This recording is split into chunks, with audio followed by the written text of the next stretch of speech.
Friends, अगर आप HVAC से रिलेटेड वीडियोस देखना चाहते हैं तो हमारे इस चैनल को सब्सक्राइब कर लें और बेल आइकॉन के बटन को लाजमी प्रेस करें ताकि HVAC से रिलेटेड जो भी वीडियो अपलोड करें वो आपको नोटिफिकेशन में मिल जाए। हेलो दोस्तों, ये आपके सामने दो आइस क्यूब मशीन्स हैं। इसमें से ये जो फर्स्ट है ये हमारी खराब है, इससे जो आगे वाली है वो हमारी काम कर रही है। तो अब हम देखेंगे इसमें इसकी कंप्लीट डिटेल, इसको खोल के आपको इसके तमाम पार्ट्स भी दिखाएंगे और ये किस तरीके से काम करती है। सबसे पहले ये आप देख रहे हैं सामने ये लूवर्स हैं, इसके पीछे हमारी जो ट्रे है उसके ऊपर हमारा पंप लगा हुआ है जो पानी को उठाता है और हमारे वेपोरेटर के ऊपर स्प्रे करता है, जिससे वेपोरेटर की जो रेफ्रिजरेंट वो ठंडी होती है और वो हमारी आइस क्यूब में शिफ्ट होना शुरू हो जाती है। ये आप देख रहे हैं, हम इसका फ्रंट का कवर खोलेंगे। इसके सामने हमारा कंडेंसर है, कंडेंसर से पहले हमारा एक फिल्टर है। तो फिल्टर आप ये देख रहे हैं, फिल्टर काफी चौकता, हमने इसको सर्विस करेंगे। उसके बाद आपको दिखाएंगे, ये आप देख रहे हैं इसके नीचे हमारा जो पानी है, ये हमारी वर्किंग में मशीन है जो उसके ऊपर आपको दिखा रहे हैं। इसके अंदर में ये क्यूब्स बनी हुई हैं, आइस क्यूब। तो इसके अंदर ये पानी भी चल रहा है, ये अभी हम आपको उसमें भी दिखाएंगे चला के, उसको भी प्रॉब्लम हल करेंगे। तो ये इसकी ऑन ऑफ का बटन मैं आपको दिखा रहा हूँ। यहाँ से ये मशीन ऑन हो गया, अभी मैंने इसको ऑफ किया हुआ, मैंने इसको कर रही है। ये हमारा जो आरओ का प्लांट जो मैंने आपको पार्ट 1 की वीडियो में कंप्लीट डिटेल दी थी, इसमें पानी का प्रेशर और पानी का टेम्परेचर वो भी आप लाजमी देखें। पार्ट 1 की वीडियो भी काफी इन्फॉर्मेटिव है। ये आप देख रहे हैं, अब हमने इसको चला, इसका जो पंप है वो चल रहा है और ये पानी इसी की ट्रे से उठा के, ये नीचे इसकी ट्रे है उसमें से पानी को उठा के ऊपर की साइड की हमारा वेपोरेटर है जिसमें ठंडी रेफ्रिजरेंट है, उस रेफ्रिजरेंट के ऊपर स्प्रे कर रहा है और वहां पे क्यूब्स बन रही है, ये वाली क्यूब्स। ये आप देखें, आपने जिस मशीन को हमने खोला था उसका हम कंडेंसर साफ कर रहे हैं, इसकी हीट एक्सचेंज नहीं हो रही थी जिसकी वजह से ये मशीन प्रॉपर काम नहीं कर रही थी। तो ये आप देख रहे हैं, जो ड्रेन मैंने आपको बताया था ये इस जगह से, तो ये इसके अंदर आपको जो फ्रेम नजर आ रहा है ये भी मैं बताऊंगा ये किस मकसद के लिए है।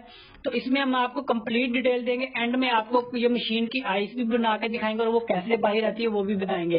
तो ये नोजल जो आपको सामने नजर आ रही है, ये नोजल हमारी स्प्रे करते हैं। अभी इसमें पानी फिल हो रहा है, जैसे ये फिल होगा तो पंप इसको उठा के, या फिर इसकी जो ये ऊपर की साइड के आपको नजर आ रही है वेपोरेटर है, ये भी हम आपको खोलेंगे। और ये ऊपर की साइड पे जब पानी टकराता है तो वो रेफ्रिजरेंट ठंडी होती है तो वो क्यूब्स बनना शुरू हो जाती है। जो वेपोरेटर की आपको नजर आ रही है ट्यूब्स हैं वो बेसिकली वेपोरेटर की, तो उसके ऊपर ये फ्रीज होना शुरू हो जाता है पानी।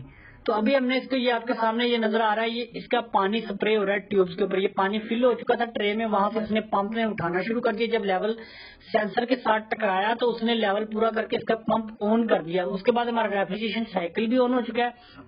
अभी हम आपको इसका वेपोरेटर भी ऊपर से खोल के दिखाएंगे। तो ये पानी काफी प्रेशर से इसके ऊपर स्प्रे करता है तो वो हमारा फ्रीज होना चाहिए। अब हम इसका ऊपर की साइड से आपको वेपोरेटर भी दिखाते हैं और ऊपर की साइड पे जो पानी का कनेक्शन है वो भी दिखाते हैं, उसका क्या मकसद होता है। क्योंकि मैंने आपको बताया था इसमें थ्री सोलिनॉइड वाल्व इस्तेमाल होते हैं, वो किस मकसद के लिए वो भी आपको मैंने बताया था पार्ट 1 की वीडियो में, वो भी आप लाजमी देखें। तो ये आप देख रहे हैं, हमारा पहले रेफ्रिजरेशन साइकिल ऑन हुआ है, जैसे ही हमारा पंप ऑन होगा तो इसकी आइस खत्म होना शुरू हो जाएगी इन क्वाइल्स के ऊपर से, क्योंकि अभी इसमें सुपर हीट शामिल नहीं हो रही, इट्स मीन कि ये खाली हमारा साइकिल चल रहा है। तो जैसे ही पंप ऑन होगा पानी का लेवल पूरा हो जाएगा तो ये पंप ऑन होकर इसके ऊपर स्प्रे होना शुरू हो जाएगा। अब हम इसका फ्रंट का कवर खोलते हैं और आपको दिखाते हैं कि ये इसके ऊपर नीचे जो ट्यूब्स हैं वो ट्यूब्स कैसे इसके साथ कनेक्टेड होती है पानी के ऊपर की साइड के ऊपर। तो इसके लिए हम इसको खोलते हैं।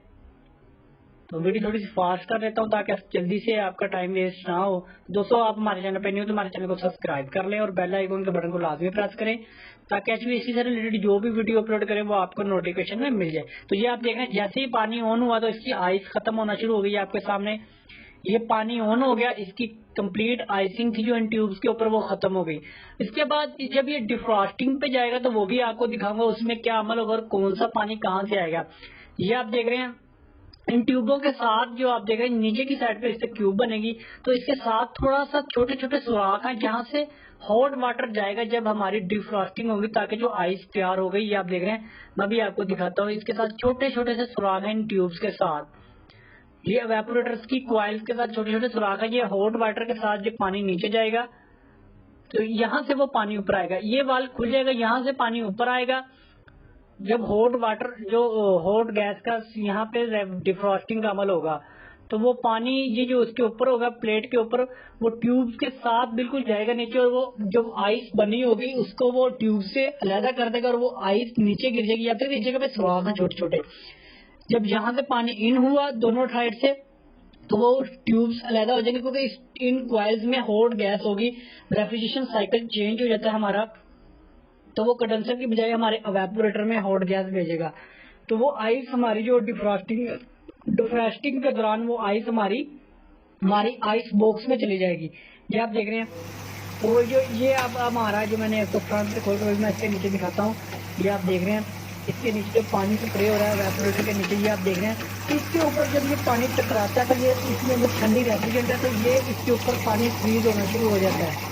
तो इस वजह से जब वो आइस कंप्लीट हो जाएगी तो वो जब इसमें से हॉट गैस ऊपर से पानी और हॉट गैस जाएगी तो वो आइस जो होगी वो इवेपोरेटर से अलग होकर नीचे गिरेगी, तो वो इस फ्रेम से टकराएगी। तो फ्रेम के सामने आपको पता है कि लूवर लगे, वो लूवर ऑटोमेटिकली उठ जाएंगे और वो जो आइस होगी वो आइस आपके क्यूब में चली जाएगी। इसमें डिफरेंट भी होते हैं, किसी की आपकी पूरी जो इवेपोरेटर की कॉइल है वो आपकी उल्ट हो जाती है और वो आइस जो होती है वो नीचे गिर जाती है। लेकिन इसमें क्या है, इसमें फ्रेम बनाया गया है तो वो आइस इस फ्रेम के ऊपर टकराती हैं। ये आपके सामने जाली की नजर आ रही है, तो वो आइस ऑटोमेटिकली आपके आइस क्यूब में चली जाती है।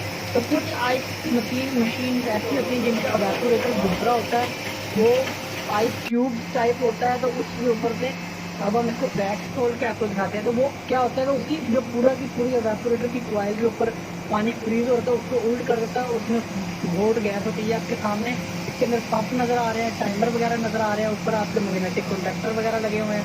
तो दो से ये रेफ्रिजरेशन साइकिल को कंट्रोल करते हैं, इट्स मीन के फ्रीजिंग और डिफ्रॉस्टिंग का। अब हम इसको बंद कर देंगे, उसके बाद इसको दोबारा ऑन करके और उसके बाद हम इसको चला के जब इसकी आइस बनेंगी तो वो भी आपको दिखाएंगे। कंप्लीट आइस जब बन जाएंगे तो वो बाहर कैसे आती है। तो यहाँ देखिए इसका हमने कवर लगा दिया ऊपर वाला। तो इसके बाद हम इसको कवर को लगा के आपको मशीन भी चला के दिखाएंगे, इसका फिल्टर वगैरह भी हमने सर्विस करके रखा हुआ वो भी लगाएंगे। ये आप देख रहे हैं यहाँ पे इसका पानी अब ऑन हो चुका है इसके नीचे। तो